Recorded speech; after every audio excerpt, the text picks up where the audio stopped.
You are born in a city where the bells decide how people breathe. One bell means prayer. 2 bells means death.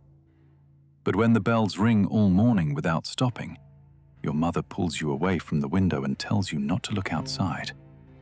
You look anyway. That is the first time you see the plague.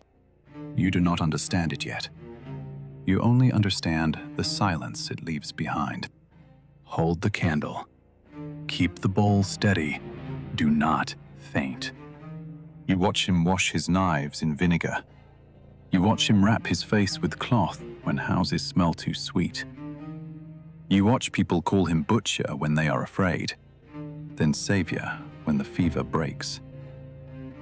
Then one winter, the plague takes your father. Your mother begs you not to touch him. The priest says his death is God's will.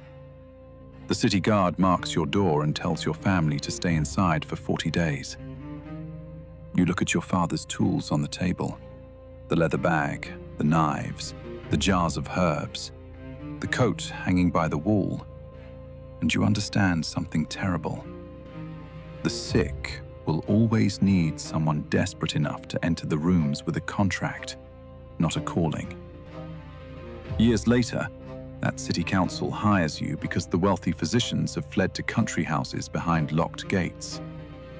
You are promised 40 florins a month, a small room near the quarantine district, and the right to collect extra payment from families who can afford it. It sounds like fortune. It is not fortune. It is hazard pay, for standing closer to death than anyone else wants to stand. Before your first inspection, they give you the uniform, a long waxed coat to stop infection from touching your skin, thick gloves, heavy boots, a wide hat so people can recognize you from far away, and the mask and the beak. The beak is stuffed with a tempest, cloves, mint, vinegar-soaked cloth. Tight death may pass over you. You believe it because fear needs rituals. The first rule of your work is distance. You do not touch patients with your bare hands. You carry a wooden cane to lift blankets, push doors open, point at wounds, and keep begging families away from your coat. People fear the cane until they need it. You walk streets painted with worn at it like it is holy marks. Some houses are silent. Some are far filled with coughing. Some have people inside begging to be released, even though you are not the one who locked them in. Age, swelling, black spots, dead or not yet dead. First, your hand shakes. Next, your heart beats fast. Next month, the sweat is like a third person's body over your own. People imagine a plague doctor cures the sick. Most days, you cure no one. You drain boogies with a blade. You burn bedding. You order houses sealed. You tell mothers they cannot hold their children. You tell husbands they cannot bury their wives until the cart arrives. You give vinegar, herbs, prayer, and sometimes opium if they have enough money. You are called doctor, but some days you feel more like a messenger for the grave. Still, the city needs you. Guards step aside when you pass. The council listens when you speak. Families fear your visit, but they wait for it. To the poor, you are hope. To the rich, you are a warning. To children, you are the monster with the bird face. Power comes to you strangely. You can mark a house for quarantine and trap a family inside for 40 days. You can declare a street infected and empty it by sunset. You can decide who receives medicine, who receives bread, and who receives only a prayer. Nobody trains you for this kind of authority. They only ask if you are willing, and you are. At first, you tell yourself every cruel order saves someone else. Seal one house, spare 10. Burn one bed, save a street. Drag one fevered man away from the market, protect 100 strangers. Every decision has a reason. Every reason has a cost. Then a merchant offers you 20 silver coins to remove the clan whose daughter is sick inside. His family has always supported the council. The girl only has a fever. You are a reasonable man. You look at the coins. You think of your mother's rent. You think of your father with nothing saved.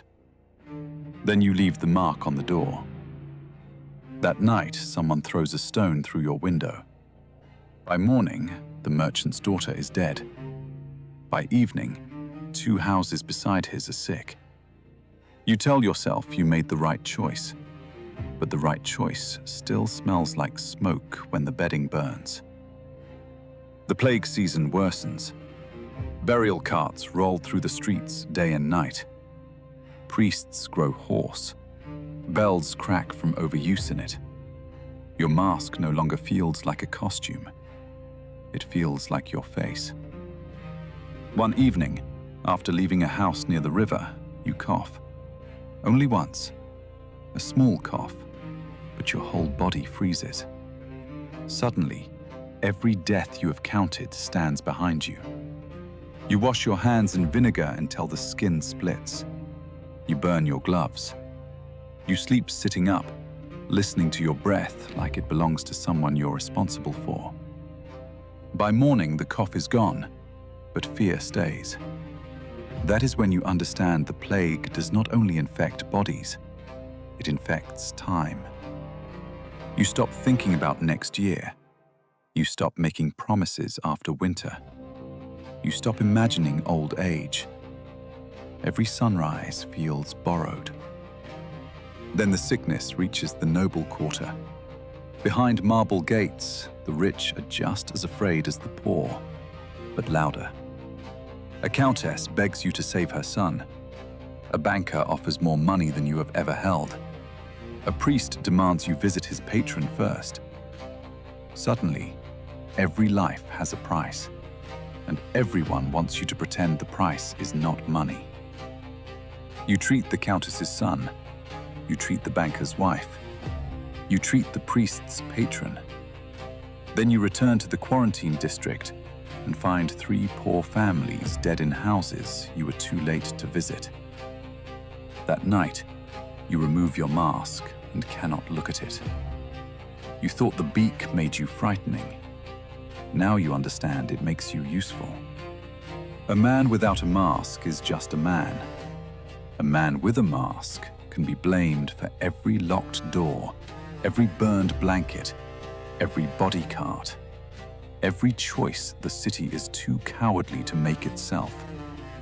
The council praises your service.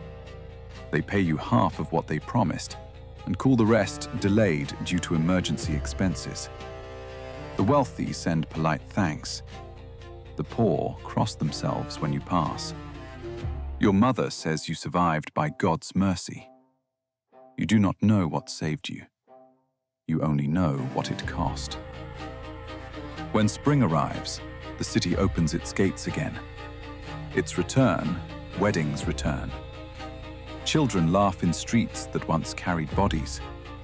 People stop saying the names of the dead because memory slows trade. You try to live normally, but normal life does not know what to do with you. You still count coughs, swollen necks. You still smell vinegar in your dreams. You still wake before dawn, expecting bells. Then, one evening, a boy knocks on your door. He holds a small purse of coins and says his mother has fever. Will my mother live? At the end of the street, a church bell rings once, then again, then again, then again. You look at the mask hanging on the wall. You tell yourself the plague is over, but the city is already listening for your footsteps. You put on the coat. You tighten the gloves. You fill the beak with herbs that may protect you, or may only comfort your fear. Will my mother live? You pick up your cane. You do not answer. You open the door, and the bells keep ringing.